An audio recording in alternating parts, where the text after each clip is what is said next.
Hey, yo, it's me, Pops Van Marmalade, and you're watching the Comics-Related Madness Network. Uh-huh. So come get some. CromCon. CromCon.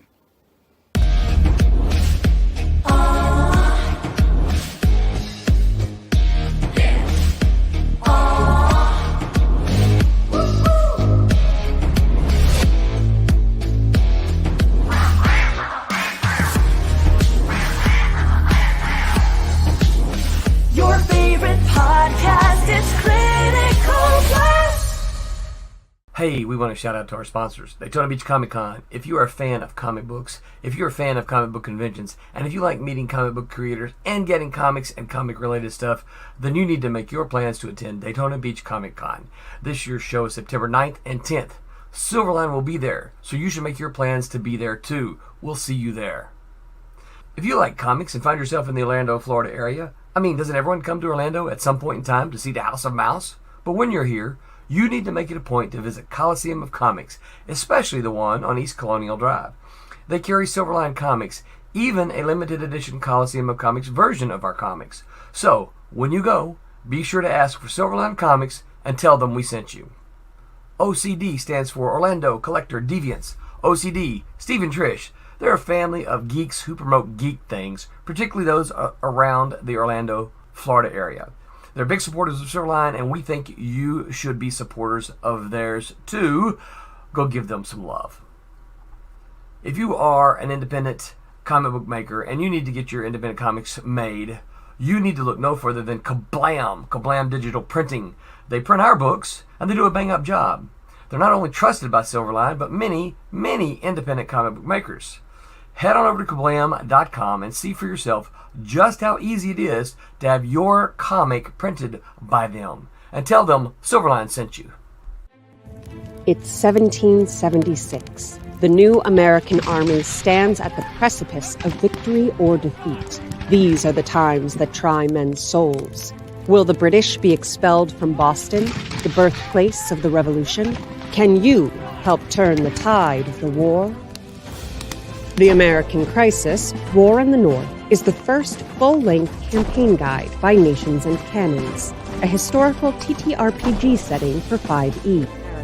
With new backgrounds, equipment, and additional character class options, like the courageous drummer or the fearsome Jaeger. Explore the 18th century American Northeast, introducing new playable characters with heroic key moments, like David Bushnell, inventor of the first combat submarine, and Polly Cooper, the Oneida woman who saved Washington's army. Meet real historical figures like Henry Knox, Molly Brant, Peter Salem, and others who risked everything. Don't throw away your shot. Support our Kickstarter today. Hi, this is Tim TK, host of That Silverline Show on Tuesday. Join us at 11 p.m. Eastern, 8 p.m. Pacific every Tuesday night as we discuss pop culture and the joys of making comics. And I'm Scott Wakefield, host of Silverline's Wednesday Wham, where we talk about comic books and all kinds of great storytelling, sometimes with incredible guests. And we want you to join us Wednesday nights from 8 to 9 p.m. Eastern. We'll see you there. I'm Roland Mann, and I host Silverline's Silver Sunday. Join me every Sunday at 8 p.m. Eastern as we make mine Silverline.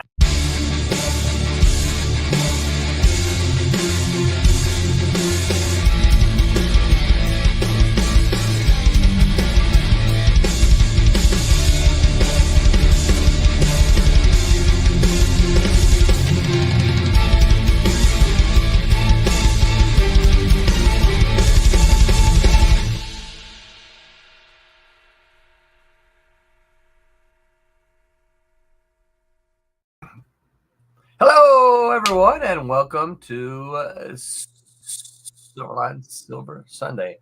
I'm getting an echo. You guys getting an echo? No.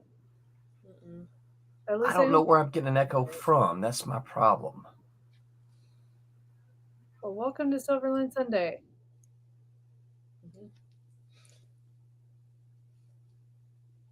Oh, it's muted now. See, I heard you. Yeah, see, and I'm hearing everything y'all are saying twice. It's driving me crazy. I don't know why. I don't think I have a window open.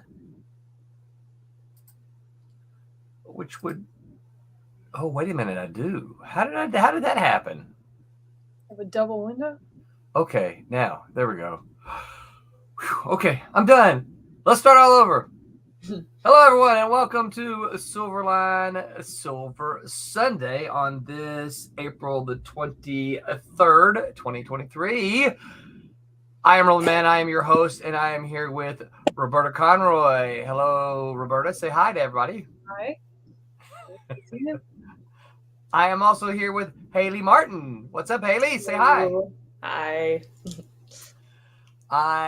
And we are anticipating, but we don't know for sure, a Thomas and a Peter to join us. We're going to assume that they're just running late. Peter maybe catching some Z's with baby time. But tonight we are going to talk about thought balloons. I got the comic prepped, ready to kind of go through, and we'll talk about some of them. Look at it. See, Vic is always first. 7:59, Vic. That is time stamped on my little thing here. Buonasera, Silverliners. What's up, Vic? Thank you so much.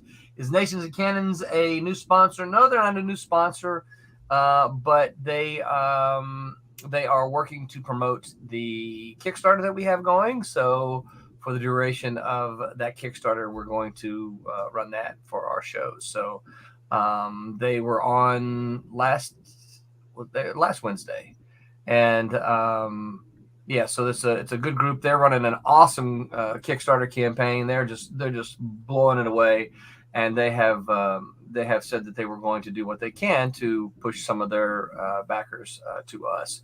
So we are very appreciative of that. So they're not an official sponsor, but they're helping out in a big way. So for the duration of their campaign, we'll run that little minute ad for them. Rolling with the usual technical. Whatever. So this is one of the reasons I like StreamYard, is because StreamYard is pretty easy just to punch some buttons, right? So I can make some changes, and all this stuff happens real fast, right? This is a kind of new one I'm playing with. Anyway, Earthspets Entertainment is rolling. What's up? So we still have a Kickstarter. That's one of the things I was trying to do, is get the Kickstarter screen open so we could share with everyone. Kickstarter. Sometimes some people ask me, how do I find the Kickstarter without the link? And they're like, hey, I don't have the link. I just know that you're running a campaign. So how do I find it? I'm going to show you. This is how you find the Kickstarter. All right. So I have just typed in Kickstarter.com. I came to this first page. A little interesting strategy. I like the art for this Santorini, little strategy board game. I'm going to go up here to search, though. I'm going to hit search, and I'm going to type in Silverline. I'll just stop with there. Silverline. Now look at that. The first thing to come up beyond the stars is you see our other campaigns there too, right? But the first thing to come up is the one that's live. And you can tell it's live because it has a little green one there. I'm going to click on that. And then there it comes up. So you can see we are 2451. We have 73 backers, and we have 7 days to go. We have 1 week to go before we are actually reaching our funding. That I can't do math, but we are. I don't know what percentage it is. More than half. We're over the halfway mark, but we have 7 days to go. So get on over there and back that campaign if you can. It's still in need of some of your love. So yeah. David Rio says, hey, Roland, Roberta, and Haley. What's up, Dave? Dave joined us on Tuesday. This past stream. It was nice to see him coloring some of the Demon's Tale stuff. So Vic says Madness link for the Kickstarter Beyond the Stars Steam Patriots via Kickstarter. Here we go, right there. He's got a link there for all of you on YouTube. Just click that. And Earth's Best Entertainment says he uses domain names to help and he's got his at earthsbestkickstarter.com, which, yeah, we kind of toyed with that issue a little bit, to see if maybe we could do, silverlinekickstarter.com, and then just push people there. The only thing about that is that we use as Vic just posted up. See, he's got a reference there, and what that reference does, for those of you who don't know, the reference allows us to track where those links are coming from. So when we generate a link, say, and put it on Facebook to a certain group, we'll say, hey, this group says that they can bring us, 10 or whatever. Then we'll generate a link just for them, and we'll put that link into that group. And then if they go and back it, then Kickstarter will track it with that link, and we'll know exactly how many backers came from that link. Cool. We are joined by Thomas Flormonte. What's up, Tommy? Say hi. Yeah, can you hear me? Yes. Yeah. Hello, everybody. This is not working very well. I'm not having a good day. I was going to say, why are you not having a good day, sir? Oh no, just all my computer stuff's just not working right. I've been working on it for the past hour, trying to get it to cooperate. I don't know what it's doing, but can you hear me? Yeah, you're soft, but we can hear you. Let me see if I can't do something about it. Yeah, one of those things is it's what I like to say, that creators, creative types, artist types, we have a love-hate relationship with computers, don't we? All the time. I love working, but I can't get it to work. Right. Yeah. It's one of those things that I just need it to work. Just work. Look at this. Phil says that's not true. I'm a computer guy at heart. I'm more a computer guy than a artist guy, and I can't get my stupid computer to work. That's not good. What I went to school for. Phil says, greetings and citations, Silverline crew. What is up, Phil? Good to see you pop your head in here. Can't wait to see what you're doing with White Devil there, sir. And then Earth's Best Entertainment says, yes, technology is constantly failing me. So, yeah, it's the ongoing struggle, right? It's always an upgrade. I need to update the software, or I need to upgrade the hardware. It's always art despite. What's that? Art despite. Yes. All the challenges. Phil says, working on it as we speak. That is sweet. One of you want to share some art tonight? I got some art started. Okay. So we'll probably bounce around a little bit, because I've got some thought stuff to show as we talk about this as well. Since we will be talking about thought balloons, I figured that I would. Yes. Yeah, I figured I would pop some up. So I find you. Yeah. So, all right. So, I see you. I see you there, Haley. So don't unshare. But I'm going to share this first for part of it. So you can just keep it up. But I'm going to share this so we can get started talking about. All right. So let me shrink it so we can see it a little bit better. Oh yeah, that. Yeah, so this is a page from Silverline Team Up. Let me see. Let me play with this. What does this do if I do this?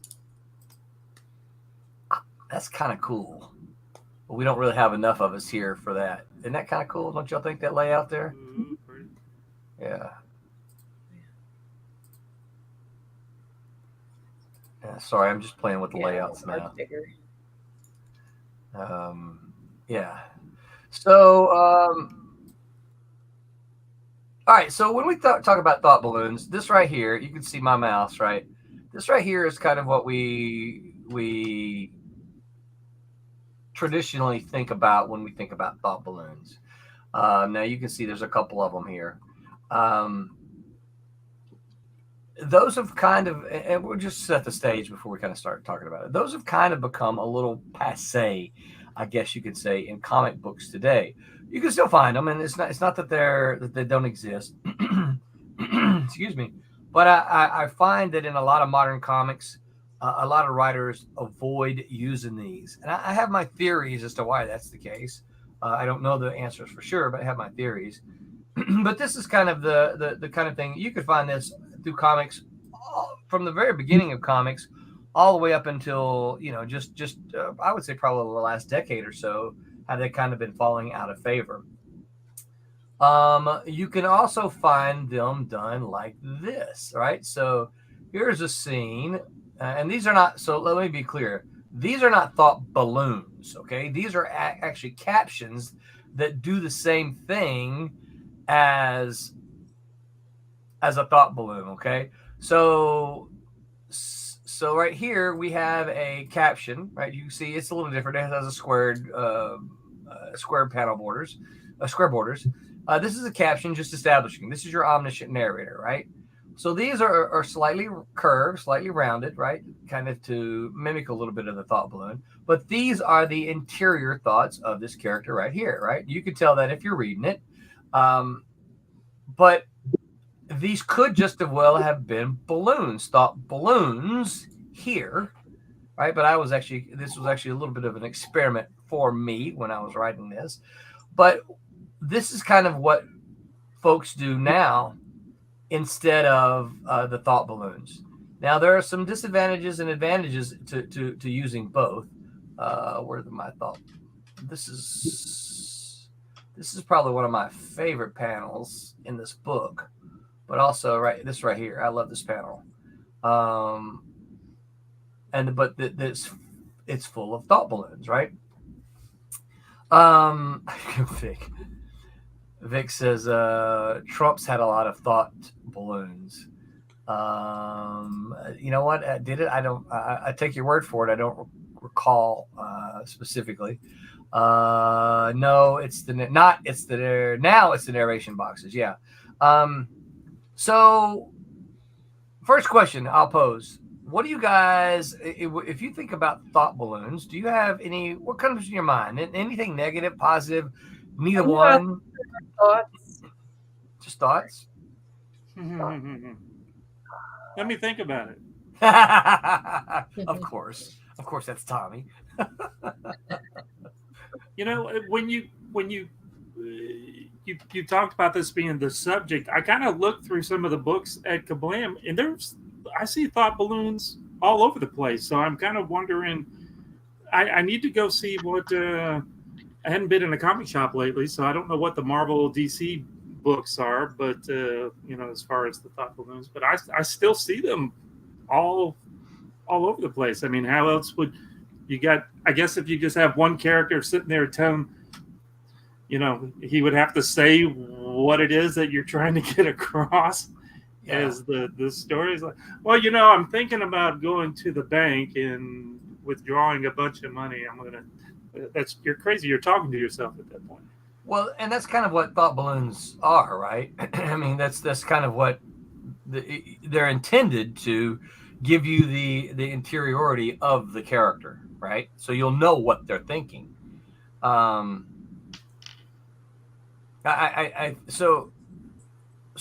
see, here's the struggle that we have because we are visual entertainment. And listen, of course, you guys know I teach in our creative writing program, and there's so many who suggest to do away with these because you need to let the art stand for itself. And of course, my argument is that what we've got a combination. A comic book is a combination, right? You don't see, if you go to movies, you don't usually see a character thinking, gee, I wonder what. I mean, if you do, what's right? What's Tom Cruise thinking about doing right now? Right. I mean, you can, but those often come across more as humor or parody. Yeah, but I guess in a movie, there's not a whole lot of. There's some. It's usually a what do you call it? The character is doing something, and then you can hear him talking in a voiceover. There you go. But that's kind of a thought balloon, right? It absolutely really is. It would be if we were to do this on the comic, that would be a thought balloon, or maybe their narration captions like what we're looking at here. Vic says sometimes they clutter up a page unnecessarily. Kasisi says, I'm always intimidated by the shape of them. I always think they look sloppy when I make them, so I prefer the different color or different texture box at my level. I can see that. I think maybe, though, Kasisi, that's with you doing the lettering. If you weren't doing the lettering and if you could script for someone who you felt confident could give you the shape of the balloon that you wanted, would that still be the case? Would that still be? Would it still intimidate you? I think, Tommy, you're talking about you see them at Kablam. I think that if you were to look at a lot of more modern Marvel and DCs, I think you'll find that a lot of those, a lot of them don't have them anymore. It's not that they've done away with them. As far as I know, there's no ban on them or anything like that. That is not what I'm saying. Although that would probably be a far more interesting topic, but but that is not what I'm saying. I think they're just falling out of favor.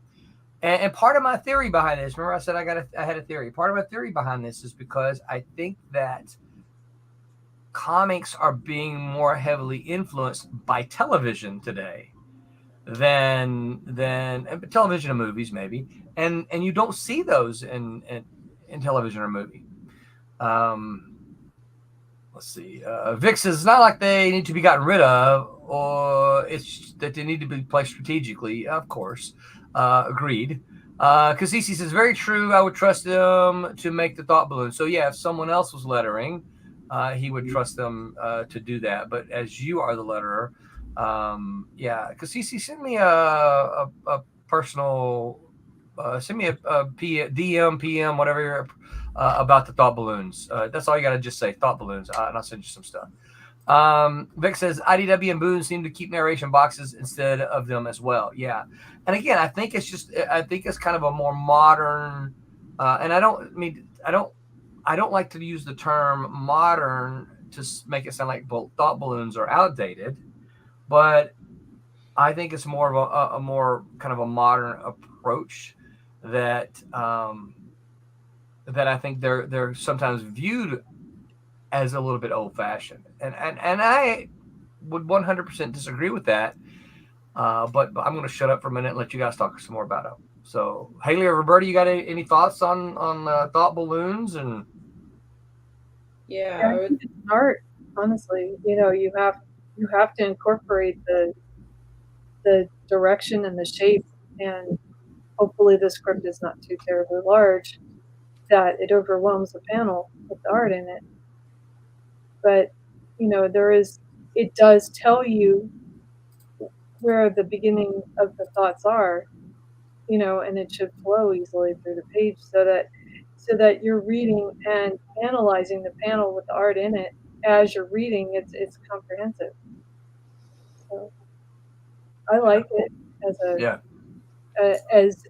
a dual use. I don't really think that the art on its own is bad, but I do actually appreciate having the story accelerated with knowing more about them. Yeah. Haley, you were going to say? Yeah, I'm trying to find a good example of like how I've done them in my comic, because I've kind of drawn my thought balloons as like, oh yeah, here. I think I did it. Here, let me see if I can unshare and reshare. I just clicked to share your screen and you unshared. Yeah, because I'm looking at it was not the same window that I was looking at. Yeah, there we go.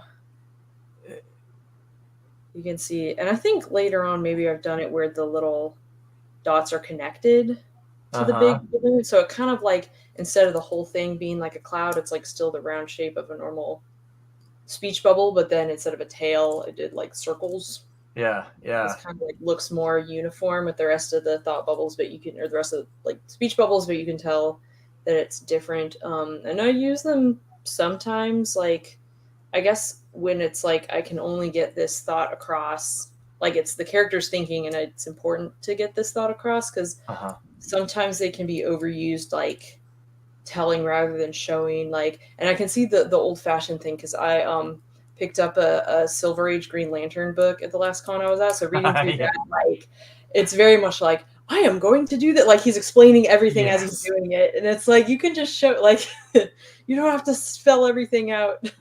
Yeah. So that, I think that is probably maybe after, if that's how a lot of comics of that age were, then I could see people getting Yes. tired of it. And Yeah. like, okay, just show us what's happening. He doesn't need to explain, But here, okay, so I'm gonna be I'm gonna disagree with you here, and here's why. But let me explain to you why I'm going to disagree with you here, because and I realize that I'm on a stream with 3 artists who may attack me for what I'm about to say. Sometimes it's not clear by the art what is happening. So even though you're the artist, you've drawn it, you know what's happening. You think, oh, it's clear what's happening. There's what's happening.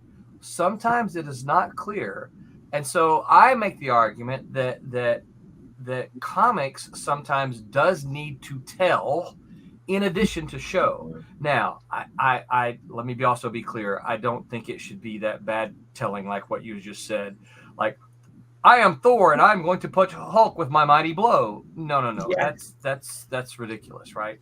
There needs to be some telling, but if it's like all telling and only a little bit of showing, it's like, why is this a comic and not a novel? Yes. Yeah. Well, sometimes though, particularly when it comes to like doing, using powers and stuff like that, when you see a character use a power, you're like, oh, that's cool. What is that power? Well, I mean, come on. When we're walking along, we don't say, hey, Tommy doesn't say, hey, I'm using my new eyeballs to read that sign over there, Roland, right? Yeah, I do. Actually, you do. You actually do. When we're riding bikes, hey, I'm using my new eyes to see that, right? The problem is, though, when we see a character, sometimes when we see a character doing something, we don't really know what they're doing. And so the reader needs something. Now, please don't hear me. Please hear. I'm not saying we need cheesy dialogue or cheesy thoughts, but the reader needs something so that they know, oh, that's, or a character takes off flying. Well, how are they flying? I kind of want to know that as a reader. How does this character fly? Right? So give me something, and that's that real thin line there as writers that you have to figure out. How do I skirt the issue of telling and not telling? Okay. Now, but isn't that more of a caption than a thought balloon? Well, I mean, as a character, I'm not. If I'm starting to fly and you've never seen me fly before,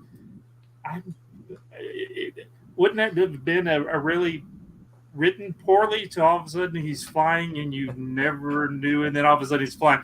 I'm flying because I'm from the third planet from the left, and like, no, you wouldn't do that. That would be no, you wouldn't. But see, here's the other thing, and Tommy, I know you're just throwing it out. One of the things that I hear from students a lot is that we've been taught to write real dialogue. Well, this is not real dialogue. It's entertainment dialogue. I'm not writing a transcript of your conversation.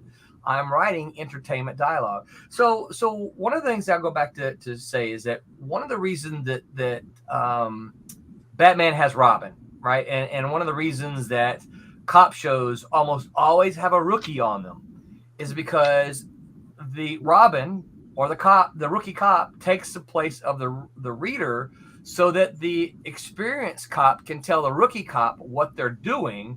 You mean Robin can say, I didn't know you could fly? And he goes, well, yes, I can, because I'm from the third planet. That's exactly right. And so the character is telling the rookie, but really, in effect, what they're doing is they're telling the reader, right? So that's why I say you can do some telling, and in addition to the showing, sometimes it's necessary because the reader needs to know, but you have to figure out how to tell without going, like you just said, Tommy, caption, and Superman can fly because he is from, no, you don't want to, but your reader needs to know, So that's the tricky question, and that's where thoughts come in a lot.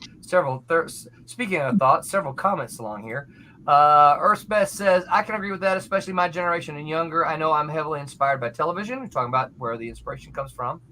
Kasisi says, I think your theory is interesting. Do you think it's because modern audiences lack patience? so the art pushes the narrative even more, and the thought balloons take up too much attention. Yeah, I think that that absolutely has something to do with it. I think that for some readers, if they pick up a comic book, for me, if I pick up a comic book, and if I can finish a 22-page comic in 5 minutes, I feel cheated. I feel that you haven't given me enough meat in this, and I don't feel like my investment was worth what I paid for it. Well, I feel I like don't you. think you're looking at the art enough. What's that? I don't think you're looking at the art long enough for 5 minutes. Come on now. Well, so this is all right. This is another argument. So I think the text on the page helps keep the reader there looking at the artwork.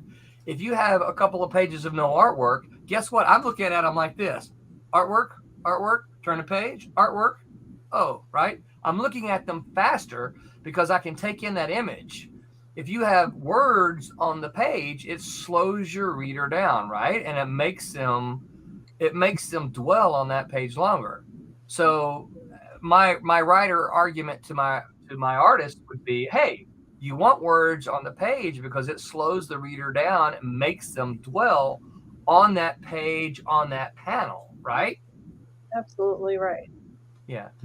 And I agree. I want them to look at the art, right? I want them to fall in love with the art as I have as the writer, and to dwell there, right?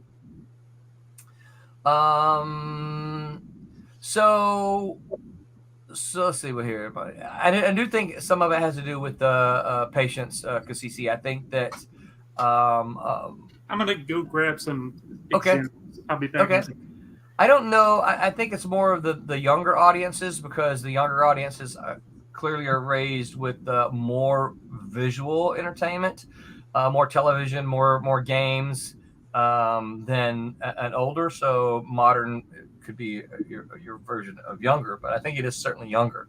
So the art pushes the narrative even more, and thought balloons take up too much attention. I think maybe thought balloons take up too much time, maybe. To a younger audience, and they look at it as something that's unnecessary. Unfortunately for me, I think, I want as Roberta was saying earlier, I want the thoughts there because that tells me more about the character. It tells me what their inner desires and dreams and thoughts are, right? Vic says, yeah, if I mess it up and it's not, so Vic is the artist. If I mess up and it's not clear, help me out. Jerry! What's up, Jerry? Long time no hear. Megaton Man, he says, was a lot of laughs with thought balloons describing exactly what the art was doing. And see, that's a perfect example of parodying something like that, because it did used to be, as Haley pointed out, it did used to be really bad in the way that they did it. I think they got better over the years, right? Because they figured out we don't really need all of this. But one argument I'll make, and you guys chime in here, is that comics can do what no other medium can do. Okay? So, for instance, if you watch a television or film, you have three people in the same frame, right? I guess you don't get any of their thoughts. They have to speak what they're thinking, right? If you have a novel, right, you can get the different perspectives of the people, but you can't put the different perspectives of the characters in one paragraph. In prose writing, that's called head hopping, and that's a bad thing, right? It confuses the reader because they're reading one paragraph. It needs to come from one point of view. Now, you can write the paragraph, and then you can do another point of view, and then shift, right? You can still get them all in, but you can't put that at all in one point of view in one paragraph. You could have a comic book that has three characters in one panel, and each character has a thought balloon over their head, and you can get the thoughts of each of those characters in that one panel. You can't do that in any other entertainment medium. True. Don't debate that at all.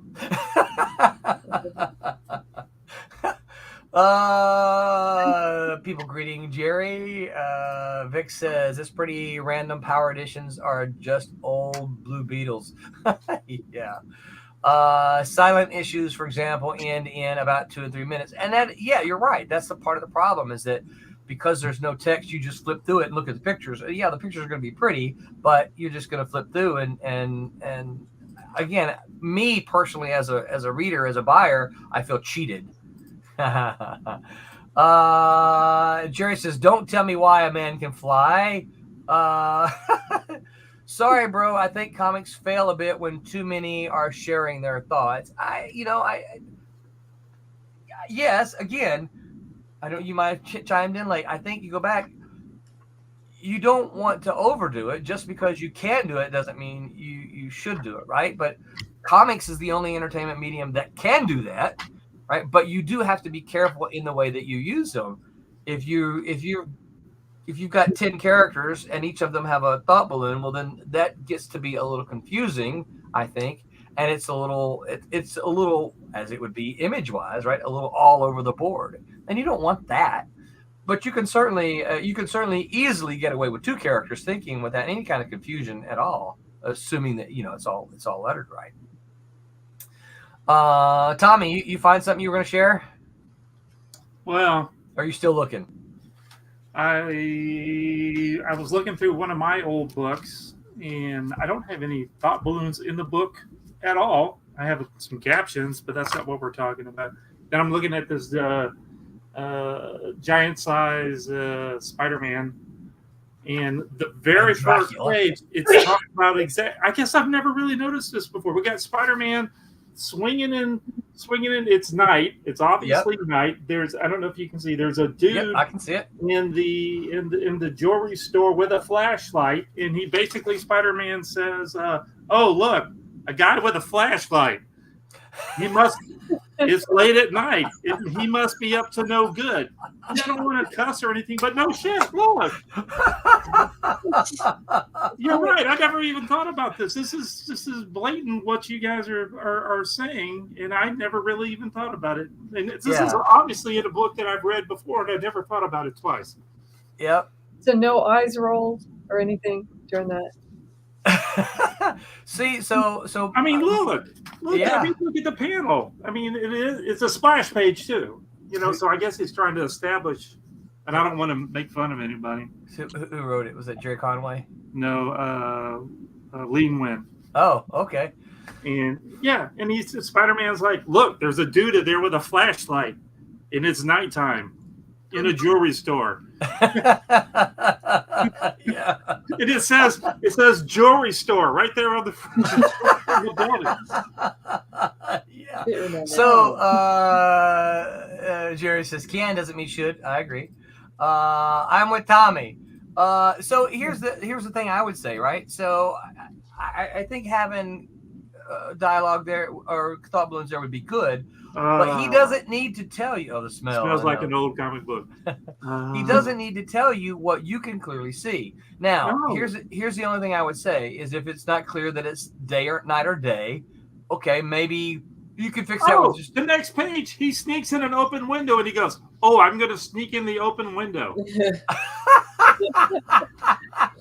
Wait, just in case you thought he broke in. Look at the second panel. There's an open window. And he's like, I'm going to go in that open window. Well, that's probably how the bad guy got into it. Wait a minute. No, the bad guy can't crawl on walls. So. Well, that's true. Oh, right then. Vic says, I'm against Tommy, not because I disagree, but because I'm an abrasive jerk. So yes, so that whole point, and Tommy's got a great example, is something that comics used to be really, really terrible about, right? They would tell you the things. So my revision to that would be, tell me what else is going on in Spider-Man's life that I can't see. Tell me why is Spider-Man? What was he doing? Was he out swinging around looking for somebody's lost puppy in the middle of the night? It's the middle of the night. I can't believe I'm out looking for a lost puppy. What's this? You know? And Something then, else needs to be going on. I yes. think, I don't know too many people, but I always thought that when Peter David did that a lot, something would be going on in the art part, and then the dialogue part was always a different story going on. It's kind of like you were getting two things at once, and then finally tied it together at the end. I always like how he did that. Yeah. And I think that's which is why I say I don't think they're passe. I think that the problem is, I think sometimes writers aren't really sure how to use them. And so you get dialogue balloon or thought balloons like that, in which they tell you what you can see. And I don't need that, right? I don't need you to tell me what I can see. I need you to tell me what I can't see.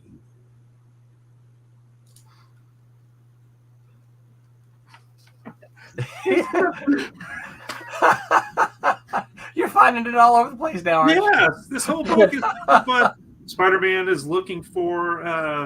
Now, this is a caption saying that he's going to press a button to launch something or another. And the second panel is him pressing a button to do something. It's like, well, this is ridiculous. What's the date on that? That's like 77? It's 78, maybe? 74. 74. Okay. Wow. Oh, my goodness. Vic says Peter David was a good writer, but sometimes being paired with the wrong artist. We're not talking about the stuff that he's doing. What's going on? I just meant some of the stuff that he wrote in the past. I like. Right. Well, that was an older thing. Yeah. Rob says I agree with Roland 100. Thanks, Rob. Yeah, sorry, Tommy. I didn't mean to leave the focus on you there.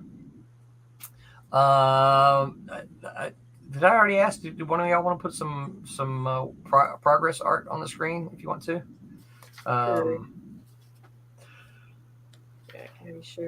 Yeah. So why do we think that it's fallen out of favor a little bit? Is it because of that? Because of 74, we were writing silly dialogue. So, one of the things I always hear is comics, you guys have heard this too. Comics were made for kids. The problem is that's really never been the case, right?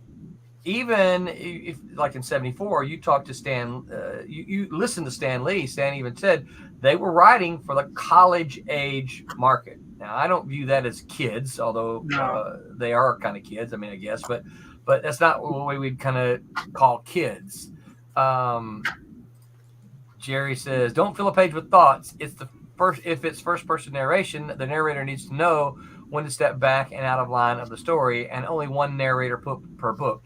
See, that's prose. That's prose creeping into your story, Jerry. That's wrong. Your comics can have, and this is the strength of a comic. You can have multiple. Deadpool has it all in 3 different personalities in one.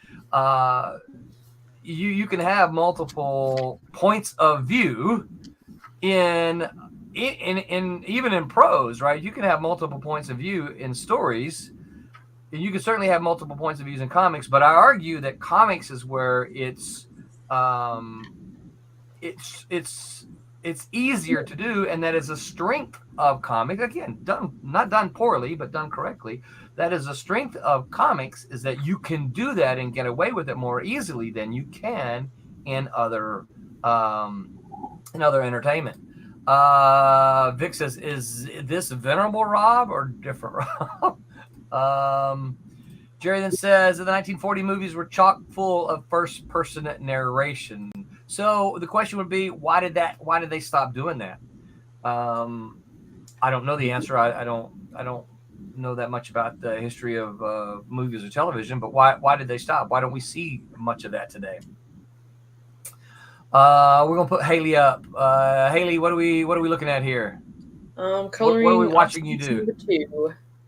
Obsoletes number 2. Yeah, Excellent. Kind of got 2. It's kind of split screen right now. On the left is a newer page, and on the right has one from.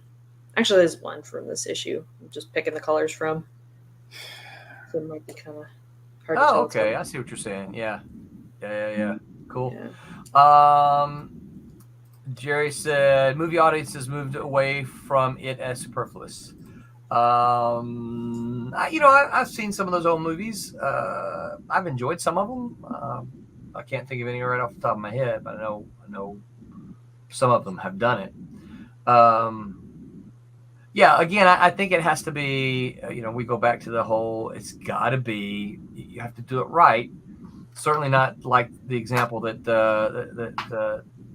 Tommy just showed us, but I think that was part of the problem with comics and why they weren't viewed. One of the things comic book people particularly argue a lot that, well, comics don't get any respect. And I think some of it is because when you read stuff like what Tommy just read, is that, okay, well, you're telling me the writing wasn't always up to snuff, right?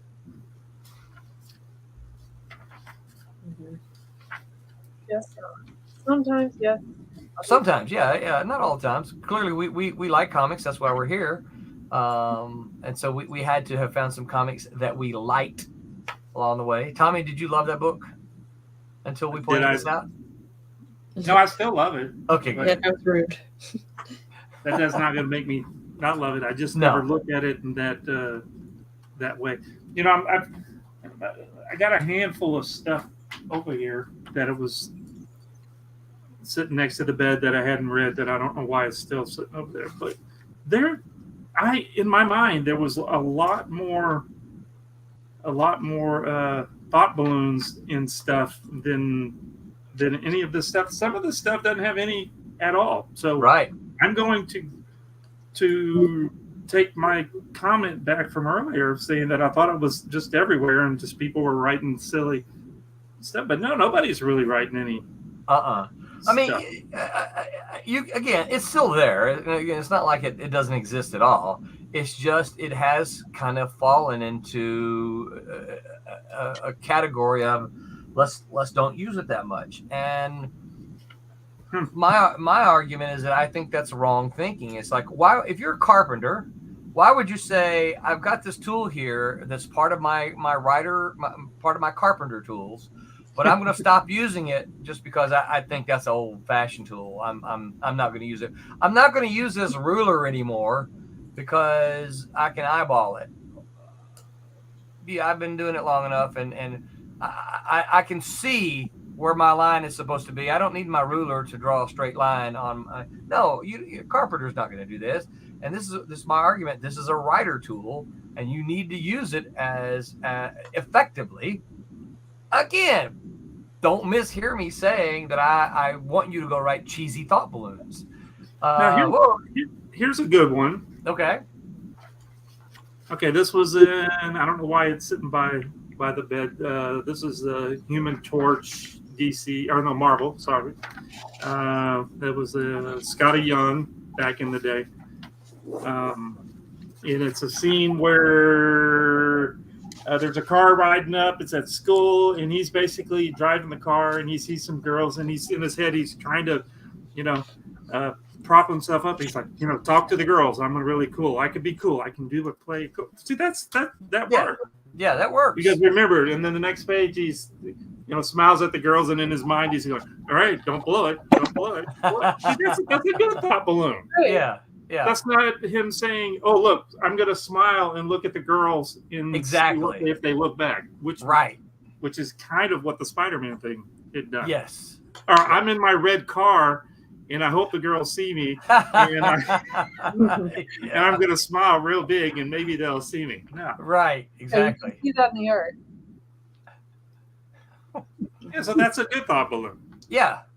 Like I said, and it didn't look like it took up a lot of space. All right, no. So it's not like you're covering up the artwork, which I always think is a bad idea to cover up a lot of artwork, right? Zizi, quite a question here. He says, do you think it's because we're moving further away from a prose type world?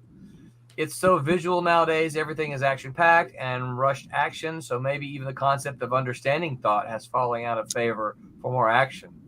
What do you guys think? That sounds bleak. I hope not. Maybe. I mean, especially if we're talking like superhero comics, like probably a lot. I don't know for sure, but probably a lot of them today are being written like for movies because movies have been such a big thing that people might be thinking like, yeah, and that I think Roland, you kind of touched on that. We're like, yeah, they're writing it as if it's a movie, but comics are its own medium. Like, you can't just pretend like, oh, each panel is like a frame of a movie. Like, take advantage of the way that comics are. Yeah. I think I've said it on here before, but you know, when someone tells me they read one of my comics and they'll say, "Oh, I read your comic. I really enjoyed it. It felt like I was watching a TV show." I'm like, "No, you don't tell me that. I know that they mean it in a good way, but I don't take it that way. I don't take it in a good way. When someone says I felt like I was watching a TV show, it's like, no, I didn't write a TV show. I wrote a comic book. It's supposed to be different, right?" Was this from a person that reads comics, or was that It is. It is from a person. Yeah, it was from a person that reads comics, and I think they meant it in a nice way. I don't think it was intended, right, to be anything other than nice, right? I think it was meant to be nice, but to me, I'm like, no, I don't want you to feel like you're watching a TV show when you're reading my comic book, right? Other thoughts about Kasisi's question here? I think prose is difficult for some people. Yeah. It definitely would be easier to read if it's just descriptive. Yeah, well, I again, you would be surprised at the comments that I hear from my writing students, okay, as to how many of them don't actually read. And of course, one of the things, Kasisi might even have heard me say this, one of the things that I will immediately tell to a student who says, I want to be a writer, but I don't read. My immediate response is, oh, well, then be prepared to fail. If you're not going to read, but you want to be a writer, how do you expect you're going to write if you don't read? I don't understand. Them in a vacuum, and their talent will shine through.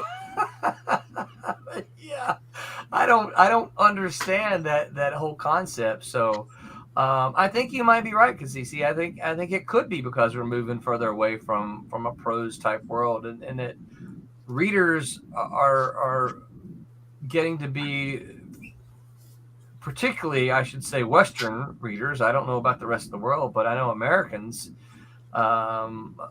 don't read like we used to, as a whole, right? Just in general, we don't read books like we used to, and I think that filters down to comics should still be reading, and so I think comics hit that, feel that as well, as that there's just not as many people reading. Yeah, everything is so action-packed and rushed action. We saw, I know Tommy's seen it, we saw John Wick 4. Mm-hmm. And now we really liked it. I like Keanu Reeves. I like the whole thing, but it was almost nonstop action. Almost? It almost did. Yeah, there were one or two slower moments, not action moments, but they were just in order to get you to the next action spot, weren't they? Yeah, pretty much.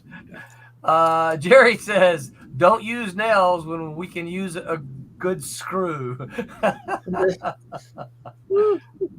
You also think it maybe there's not enough. The reason why there's not as much dialogue or thought balloons or anything to help tell the stories because there's nothing happening in some books. You look at some books and it's the same scene from the beginning to the end, and so there really doesn't need to be any extra explanation of what's going on because nothing happened.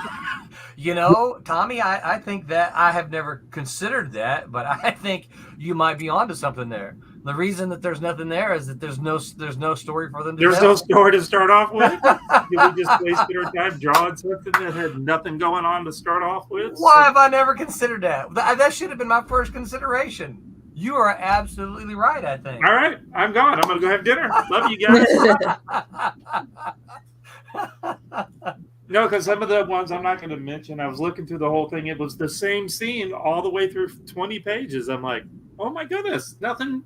They never even left the room that they were in. They were just Oh my gosh. doing stuff. And like, oh, so you had 20 pages of or 24, whatever it was, to explain dialogue wise, what was going on. You didn't need to have any captions or thought balloons or anything, because he could write it.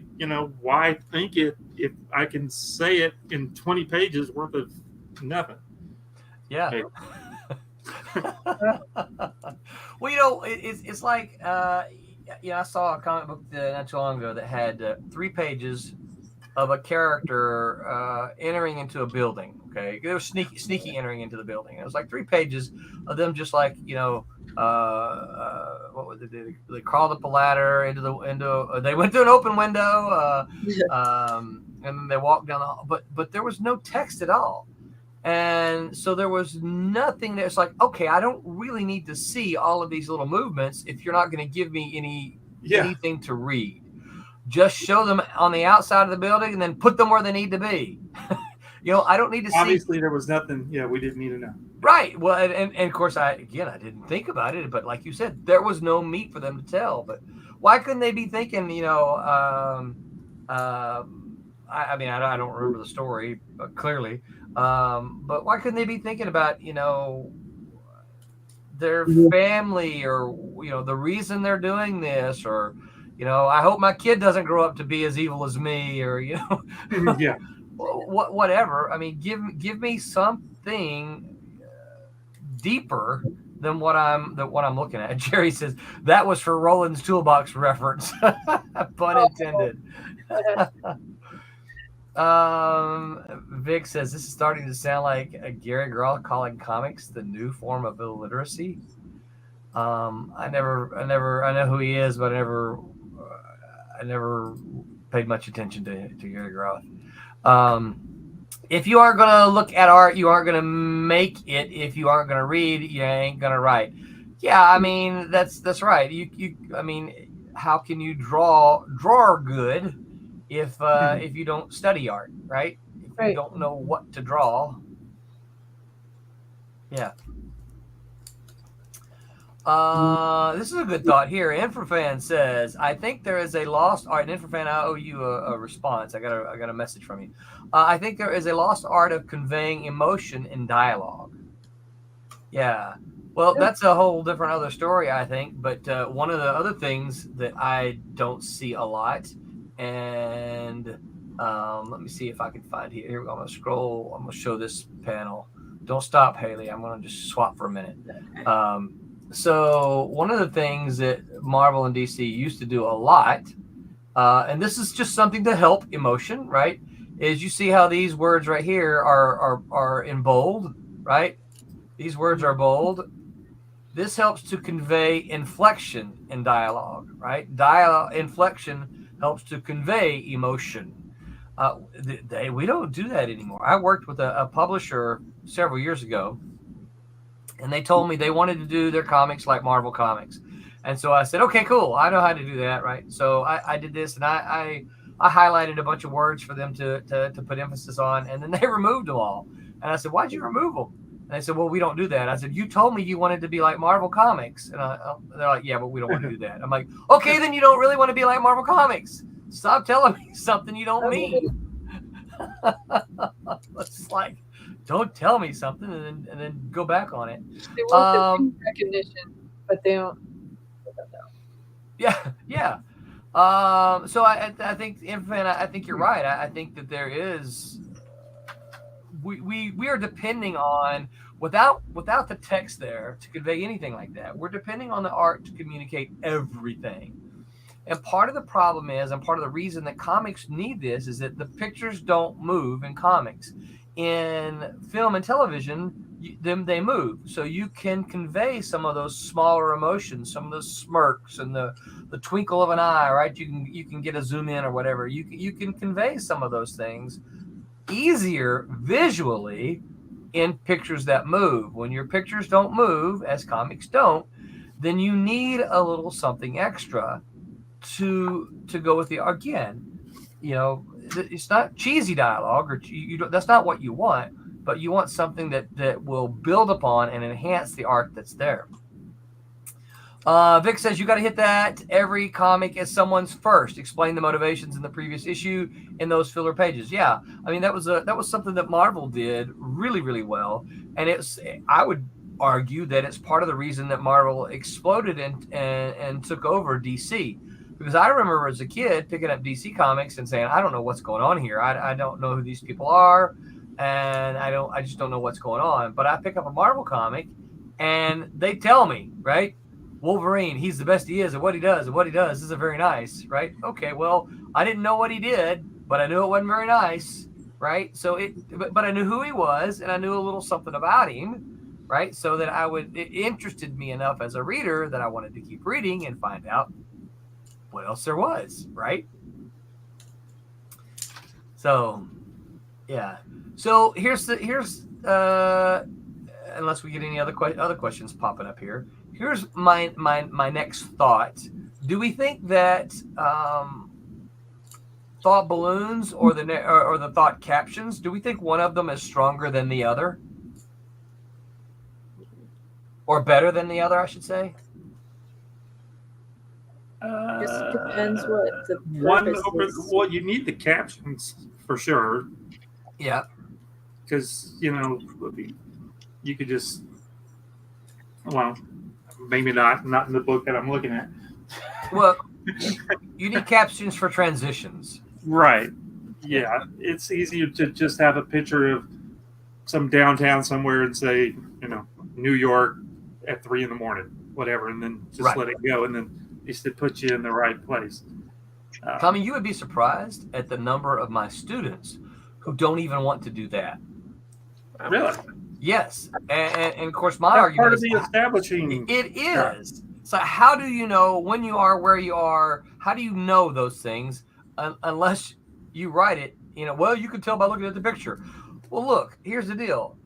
I don't know what Des Moines, Iowa looks like. If that's where your story takes place, I don't know where that. I know a few landmarks in a few cities, but beyond that, I don't know. You got to tell me where we're at. It's an establishing caption. Are you still looking? I've got I knew that where I had a whole bunch of the Walking Dead trades, and I was like, there's got to be a lot of thought balloons going on with him fighting the zombies. He doesn't use thought balloon one in any of this stuff. Not that it was not that for me, I thought this was pretty good reading. Yeah, well, it doesn't make it not good. I'm not saying that it's not. Yeah, But it's like I'm so surprised how little there are thought, because you would think you can't, you're not talking with the zombies and stuff as you're fighting them, so you obviously didn't know what they're thinking and doing, because all of the Walking Dead stuff is more about the characters than the zombies, right? Right. So you needed to know what they were thinking. I'm confused. Infra fan says what they meant is we want to make money like Marvel. Make Yeah, money. right. That's true. Yeah. Rob says the Eternal Narration box is pretty much a thought balloon shaped and placed differently, but covers less art. Yeah. Yeah. I think so. The problem I have with those is when you are trying to convey thoughts from different characters, in one work, you have to make sure that you do something to make sure they're clear. And of course with color books, that's pretty, you just put it in a different color, right? But yeah, that's pretty much what they are, just with a different shape. Vic says there's a place for both of them, and I agree with that. I think that you can use them. Again, it's all about using them smartly, not just putting them in there just for the sake of having them, right? Again, for fans, says comics is about being concise yet retain the same impact. Exactly.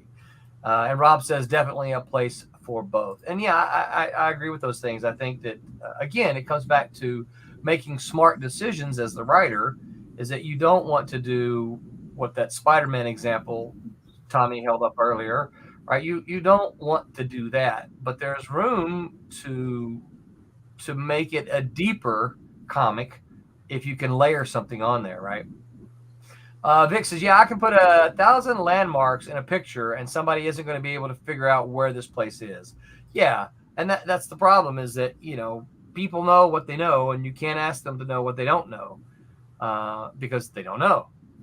So, it's just a simple caption. And here's the funny thing. So, people like to talk about the Marvel movies so much. We rewatched the Avengers here recently, and every time they transition, I didn't notice this the first time, I don't think. Every time they transition to a different scene, great big word comes up and tells you Berlin. It's like, oh, look, Yeah. they just put a big word on the movie screen that tells me where I'm at. Mm-hmm. Every time they transitioned, they put a great big word up that told the viewer where they're moving to. Yeah, and that's I just found that funny because, like I said, so many students are even opposed to putting the transition captions to tell your readers where, what, and when they are. So when we're done, I'm going to go down to my personal box of stuff that I wrote for my own stuff. I want to see what kind of you got some. It's a couple. Let's see. This is a Warlord here from. I got to put different glasses on to see it though. DC Comics Warlord, and it is from.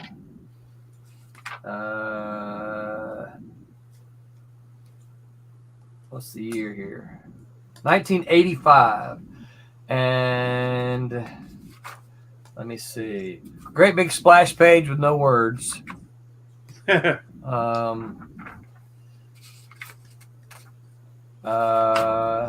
am not seeing any thought balloons. There's it's even worse though. Oh no. So there's no thought balloons. Let me try to figure out, is this a narrator? There's no thought balloons, but it's even worse.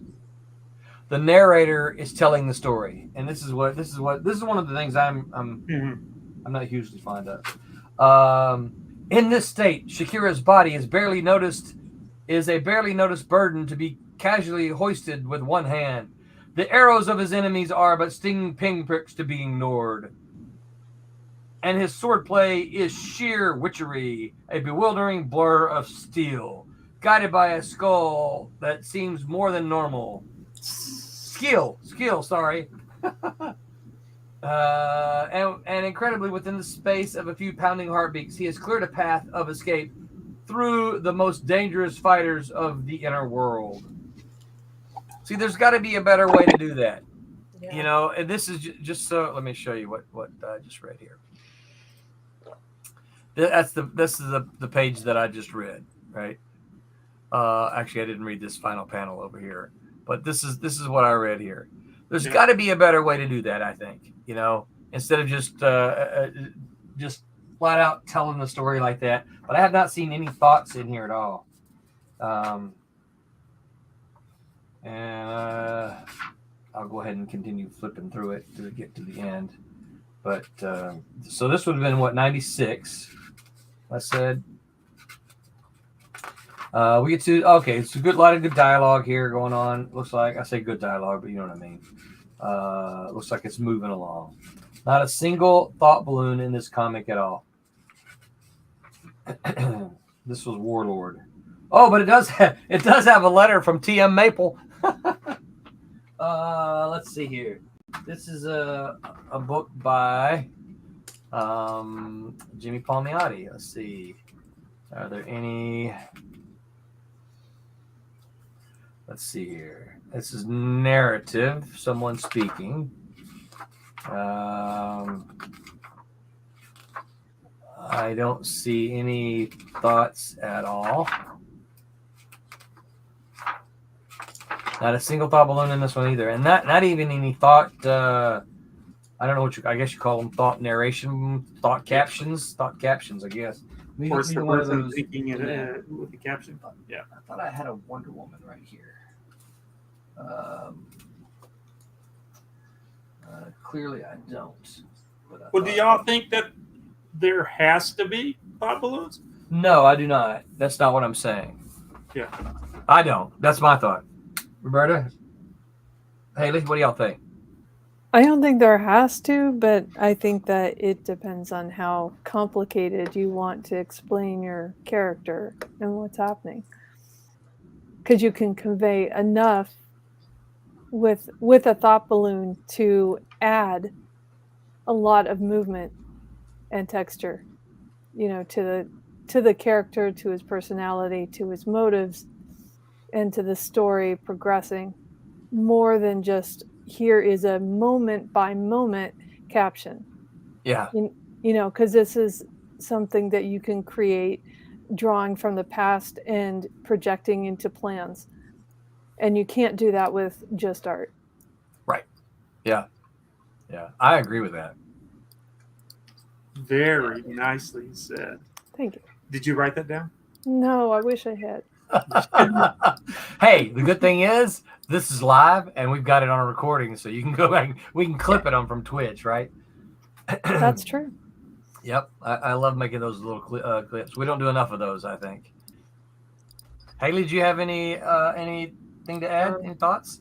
I mean, yeah, I agree. Like, yeah, don't feel like you need to use them and force them, but if they're serving a purpose, they're good. Like that example you gave of like taking 3 pages for somebody to sneak into a building, like that could be done well if the whole time they're like maybe thinking about something else. Yeah, like you said, like thinking about, oh, what's their motivation? Why are they doing this? Or like, oh, I hate that I'm a criminal, but I have to feed my family or whatever. Like, right, yeah. Like make it something make it like a character development. Yep. So it's not just like, oh, they needed to fill 3 extra pages, so they just like and if the panels are interesting too, if it's not just the same angle over and over. Yeah. Yeah.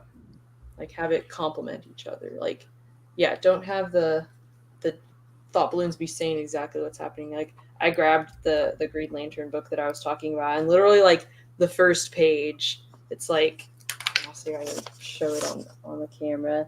Maybe he's like, I'm dying. Like thinking about it as he's dying. And I'm like, I'm dying. Hold it back up there. Hold it back up. Yeah. You can read it like, no use fooling yourself. Oh, it's too blurry. Like, yeah, that's like the Spider-Man book.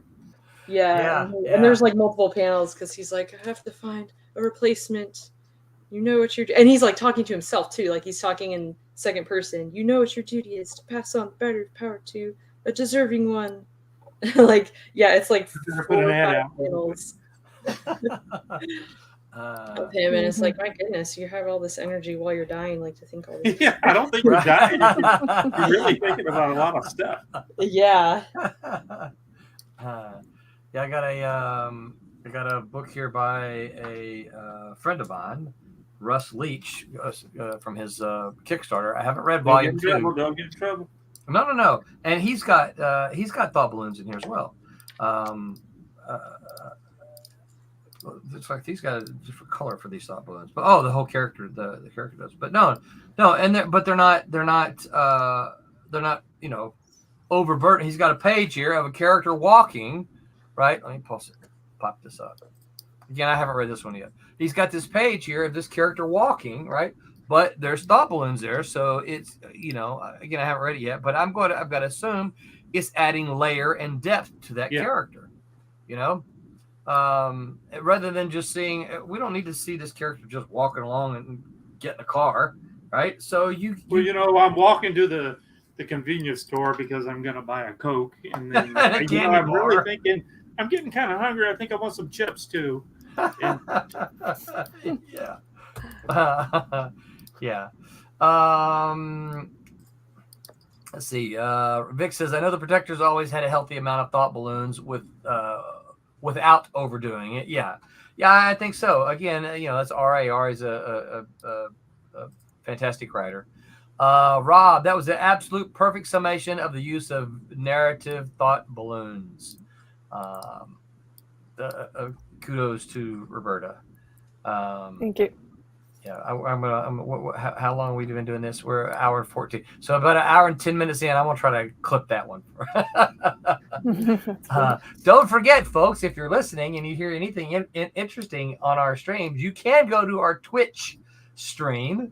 Just find Silverline Comics on Twitch, and you can make little clips. I think you can make them up to 60 seconds. So you can make little clips. You'll find that we've already got some over there. I think one of the most recent ones we had that I put up was Tommy, misspelling his own name. There was one for that you clipped of me saying, "Don't break Roland." Oh, don't break Roland! Yeah, I love that. And yeah. So important stuff, right? That's right. Yeah. Vic said no. Oh, talk about the Green Lantern is talking to the Ring. Oh, okay. Yeah, actually, I hadn't thought about that. Green Lantern was talking to the Ring. Oh, maybe. Instead of talking to himself. But Vic says you can also clip it on YouTube. Oh, I didn't realize that. You only get like 15 seconds. I did not realize that you could only clip it, or you could make clips on YouTube. 15 seconds is enough for a lot of things. Yes, often, yeah. A lot of times my Twitch clips are not a full 60 seconds. I'll cut them down to just what you need. All right, so I think we've unless anybody out there listening has any other questions or thoughts or something to toss at us about thought balloons, I think we've kind of covered those. I think that the thing we have to be careful of, in summation, the thing we have to be careful of is not to. We're not looking for cheesy thoughts like they used to do, as some of the examples that we've had here today. We don't need to repeat what we can see happening in the artwork, but you can absolutely and should use them to layer your story and give your character more depth. Add more to the story. That's right. Tell us what we can obviously see. Yes. Yeah. I mean, it's funny that y'all found examples of it. It's because it's kind of the thing we talk about. Thor punches Hulk with a mighty blow, and I can see that. It's like you don't have to write that. I can see that. So, all right. But that takes away from Hulk's big thing where he jumps on something and crushes it, and he yells, "Hulk smash!" Yeah, well, we just saw that, didn't we? That's what he says. That's his favorite thing to say. It's his catchphrase. That's his catchphrase, yeah. So sometimes you need to say. Yes, yeah. Sometimes you need the thing. It's clobbering time, right? Clobbering time. Vic here. Vic's pushing the Kickstarter. 15 minutes left on the stream to the Kickstarter. So get on let me okay, here's my I think we got a pledge since we were last. This is not what I wanted to add. Stop that. Percent share. Let's go back to Kickstarter here. All right. I wonder if I shrink this, does it takes up the whole screen. Look at that. That's kind of cool. Mm-hmm. It's growing. Yeah. Jerry says, exit stage left. It's like, yeah, okay. Y'all done talking. You're going to talk about the Kickstarter. I'm out of here. Thank you, Jerry. Thanks for hanging out with us. Thank you. Vic says, I can't back this one, and I blame Taco Bell completely. Vic, that's a poor excuse. We've got $5 digital reward levels. That's right. $5. So, yeah. If you want to back it, you are absolutely able to back that. You don't have to get the whole thing. You can pick one book or the other. There are tiers for Jerry says that was my thought balloon. Oh, he was. Exit stage He was left. That is. That's funny. Aw, That's good. As he's Awesome. walking out the door, he says, "Exit stage." Right, left." exit There stage you left. bad thought balloon, bad thought balloon. that's really But cool. see, Just that see would be you walking perfect out the door. in a comic book. That would be perfect, right? Because Mhm. if you're seeing that, oh, look, the conversation's going to go in this direction. I don't want anything to do with this conversation, so exit stage left. And then the other thing is we don't actually have to watch the character leave. No, they Right? just you just don't No. see him again. He's gone. Yes. So this That's is right. one of those examples of your character could think exit stage left. He And I told don't- you he was leaving. He He left. told you he was leaving. I don't have to watch him walk out the door. Told the reader he was leaving. That is. Right. Yeah. Yeah. So yeah, thank you, Jerry, for allowing us to further illuminate why those are important.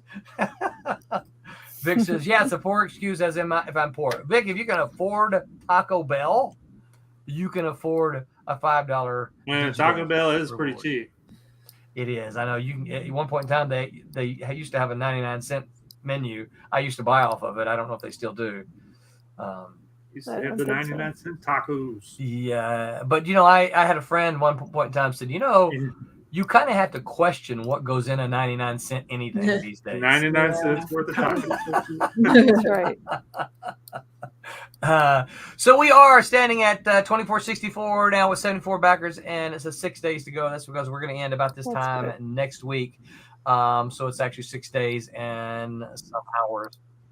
So we did get an extra backer during the stream. Yay. Yep, That's awesome. whoever you were, yeah, thank you so much for backing. But if you do find yourself in the situation of not being able to back, you can always, the one thing you can absolutely 100% do is you can share to your social media. You can say, hey, here are some people who are doing some cool comic books, and you are the people on my social media ring, my network.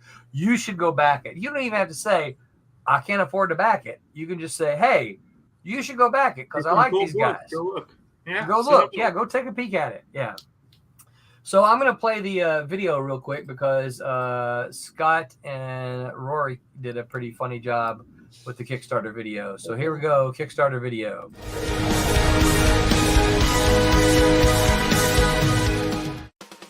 Hi, and welcome to the Kickstarter. I am Roland Mann, and I'm the chief cook and bottle washer at Silverline Comics, a genre-spanning independent comic and graphic novel publisher. And I'm here to tell you about...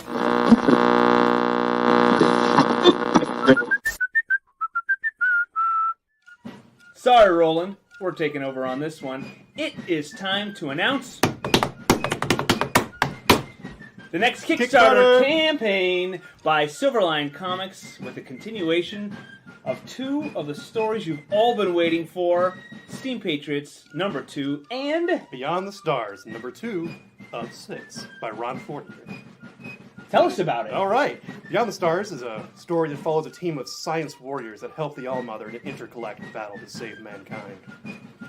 Scott, tell me about Steam Patriots #2. Steam Patriots is a continuation of Felix Ward's story where steampunk meets the American Revolution. If you read his adventure in #1, you wondered what's going to happen next? Well, here's your chance. You're going to love it.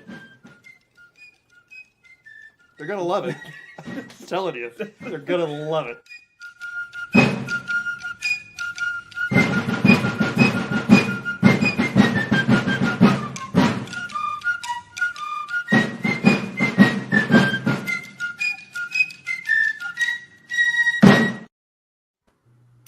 I think Scott needs to come on there and play the banjo.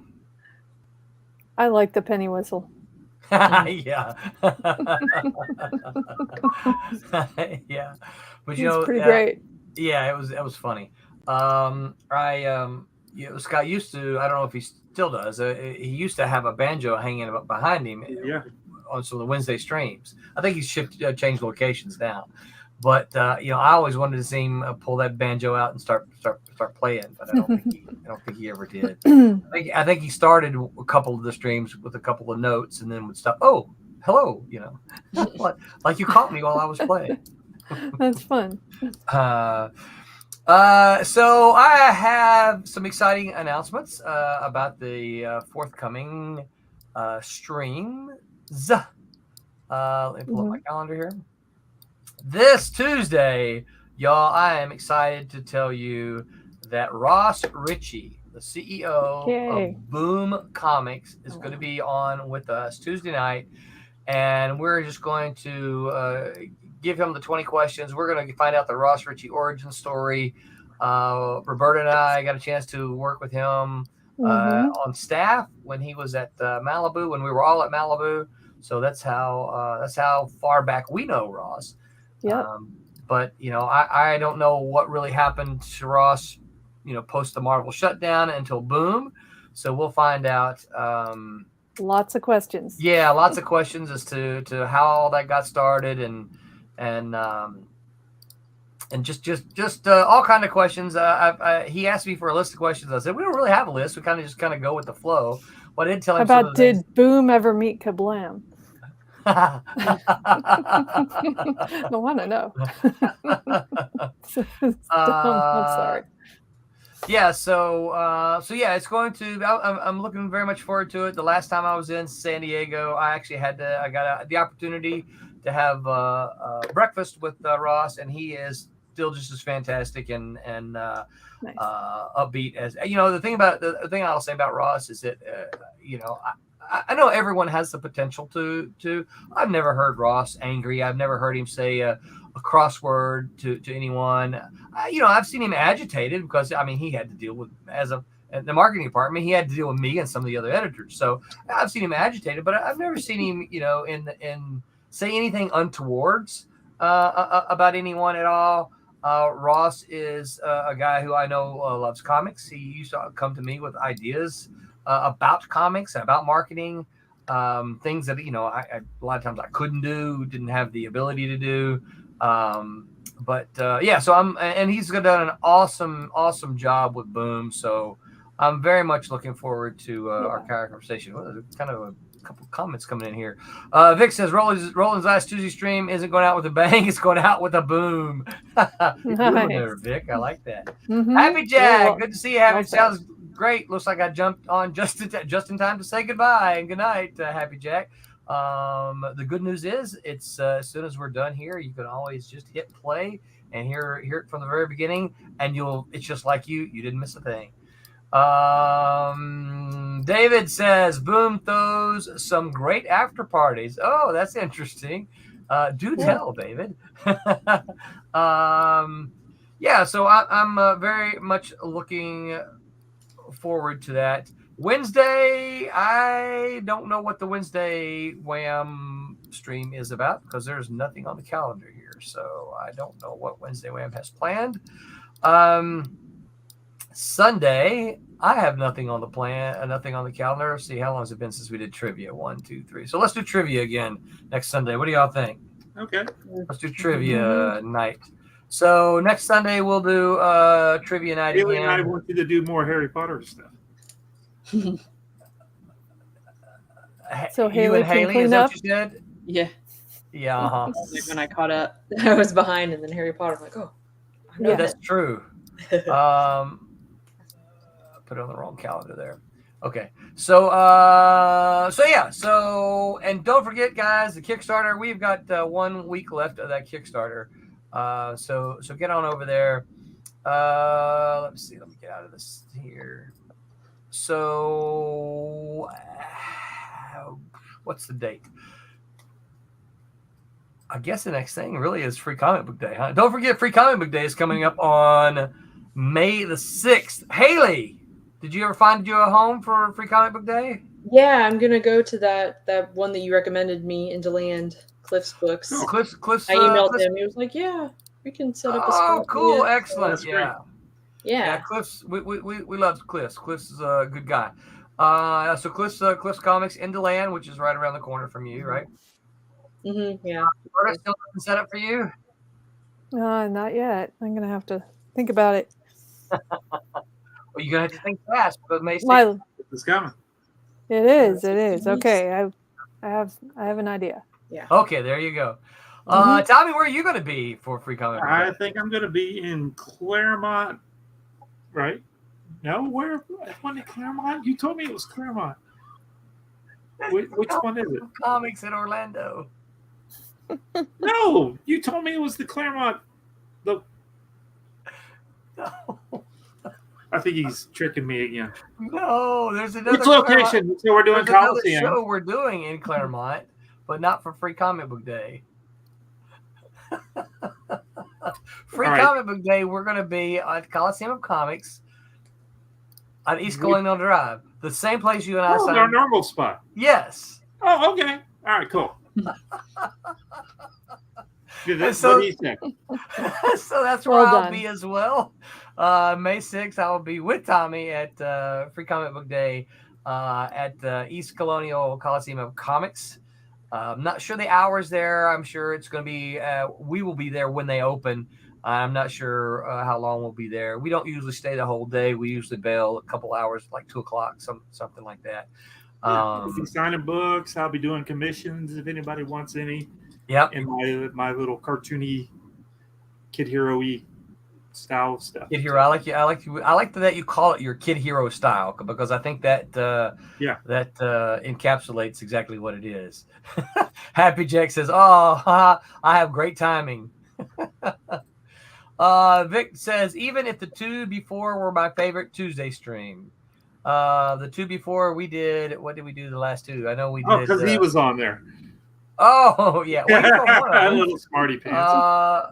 We did. Oh, because we did the plant-based and the animal-based. Ember Fan he said was on there. Scott revealed there were outtakes, and I need to see those. Yeah, you know what? He told me the same thing, and he also told me that he was going to send me those clips of those that we could use in promoting the Kickstarter. I have yet to see those, so I am actually beginning to question. And he told me this at the beginning of the campaign. So I'm actually beginning to have doubt that they actually might be there. Vic, that's good. This is good news, Vic. Vic says I might be at Indiana Comic Con instead of Free Comic Book Day, trying to follow Pat Broderick around until I get yelled at or he shakes me. Pat Broderick is a pretty cool dude. Be gentle with him. But yeah, he's a pretty cool dude. You've probably seen he did one of our Make Mine Silverline outros here. So yeah, he's His a wife good guy. may run you off, so be careful. Yeah. So all right. Anything else from you guys? Got anything else to say? Anything to add? Make mine silver line. Get on over to the Kickstarter. Roberta's like, I gotta go. All right, till next time, y'all remember what to do. Make mine Make mine silver line. Good night, everyone. Hi, I'm Bill Black. I created FemForce. But you know what? Today, make mine Silverline.